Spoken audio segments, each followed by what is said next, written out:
শুধু give and take বলে না, এটা তো একটা পার্ট। আমি কিছুদিন আগে যে ডিরেক্টরের নামে যেভাবে বললাম, এই ইন্ডাস্ট্রিতে কাজ করতে গেলে শুরুর দিকে যখন আমাকে কেউ জানেনি, বোঝেনি, এটা হয় কি, আমাদের এখানে সবাই তো আর প্রফেশনাল প্রডিউসার না, সবাই প্রফেশনাল ডিরেক্টরও না।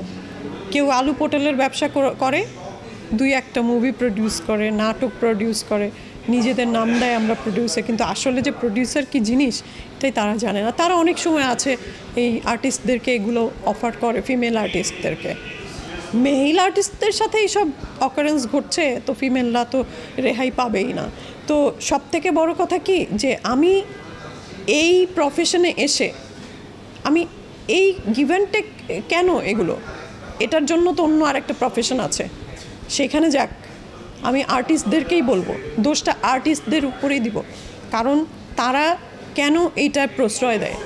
আমি তো পারছি, তো এত বছর ধরে কাজ করছি, গিভ অ্যান্ড টেক না করে পারছি তো, আল্লাহর রহমতে কোনো সমস্যা হচ্ছে না। তো হ্যাঁ, ঠিক আছে, অনেক কাজ ছেড়ে দিতে হয়, অনেক জায়গা থেকে রিজেক্ট হতে হয়, তো কি হয়েছে, রিজেক্ট হতে হতে এখন তো আমার কাজের ফ্লো আসছে, ধৈর্য ধরতে হবে। তো honesty is the best policy, এর উপর আর কিছু নাই আসলে। ওগুলো গুনে রাখিনি এবং ওগুলো মনে করতেও চাই না। বর্তমান সময়টাকে আমি অ্যাচিভ করেছি, এখন আর এই সুযোগটাই নেই, এই সাহসটা কারণ নেই, এবং সবাই সম্মানের সাথে কাস্টিং দেয় এবং সম্মানের সাথে কাজ করি।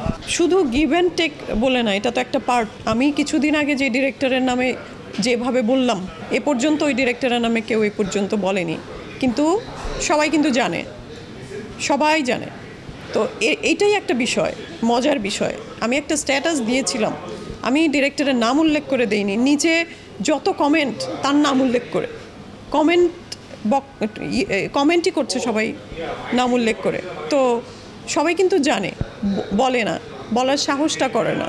আমি সেই সাহসটা করেছি, আমাকে তো দু কথা শুনতে হবে, আমার তো দু কথা তার কাছ থেকে শুনতে হবে। তারও তো কিছু ভক্ত আছে, ডাইহার্ড ফ্যান আছে, তারপরে আর্টিস্টরা একটা শব্দ উচ্চারণ করেনি।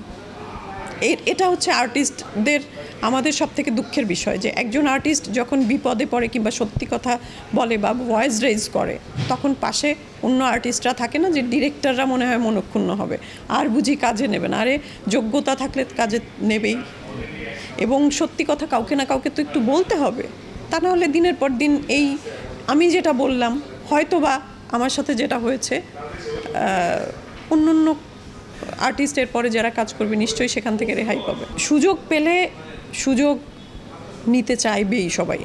হ্যাঁ, আমাকে যদি কোনো একটা কাজের সুযোগ দেওয়া হয়, যে সেটাতে অনেক মানে আমার কাজ রিলেটেড, যে তুমি এই মুভিগুলোতে কাজ করবে, হ্যাঁ, তো আমি তো অবশ্যই সেই কাজের সুযোগগুলো নিতে চাবো না। এটা গিভ অ্যান্ড টেকের কোনো কথা না। এখন কোনো ডিরেক্টর, কোনো প্রডিউসার, কোনো আর্টিস্টের কাছ থেকে যদি দেখে যে সে সুযোগ দিতে চাচ্ছে বা সুযোগটা নেওয়া অনেক ইজি, অবশ্যই সে সুযোগ নিবে।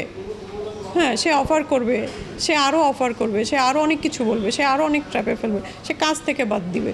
হ্যাঁ, হও না, বাদ হও না। একদিন তোমার যদি কোয়ালিটি থাকে, তুমি গিভ অ্যান্ড টেকের দিকে ফোকাস না করে, শর্টকাট পথ না বেছে একটু লং কাটে ট্রাই করলে, ধৈর্য ধরে থাকলে এবং নিজেকে অভিনয়ের দক্ষতা বাড়ালে, নিজেকে গ্রুম আপ করলে কাজ এমনিই আসবে। তখন আর গিভ অ্যান্ড টেক বলার মানে আর সাহসটা থাকে না কারো। তো আমার কাছে মনে হয় যে এই স্টেপটা সবার আগে আর্টিস্টদেরই নেওয়া উচিত। নিজেদের সম্মান নিজেদেরকেই রাখতে হবে, এবং কোনো আর্টিস্ট যদি বিপদে পড়ে, পাশে কিন্তু আর্টিস্টদেরকে দাঁড়ানো উচিত। হ্যাঁ, সত্যি কথা বলতে যখন কেউ আসে, তার সাথে যদি থাকে অন্য আর্টিস্টরা, তাহলে যে বলছে সে একটু শক্তিশালী হয়। উচিত বলেই তো আমি উন্মোচন করেছিলাম, কিন্তু আমার সাথে তো কোনো আর্টিস্টরা থাকেনি, সাংবাদিকরাই থেকেছে শুধু। আমি তো এটা সব ইন্টারভিউতে বলি, যে সাংবাদিকরা আমার পাশে কিভাবে থাকে, মানে রোগী অসুস্থ হয়ে গেলে ডাক্তার যেমন দৌড় দিয়ে আসে, ওনারা ওইভাবে থাকেন। আমি কৃতজ্ঞ ওনাদের কাছে।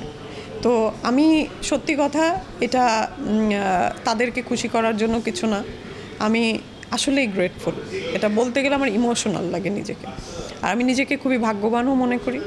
ঠিক আছে, শিল্পীরা ওনারা পাশে থাকতে চায় নাই, রুটি রুজি জড়িয়ে আছে এটার সাথে, ডিরেক্টররা মনক্ষুণ্ণ হবে, হয়তো পরবর্তী কাজে নেবে না, সেই জায়গা থেকে হয়তো বা আমার সাথে আসেনি, তো কি আছে।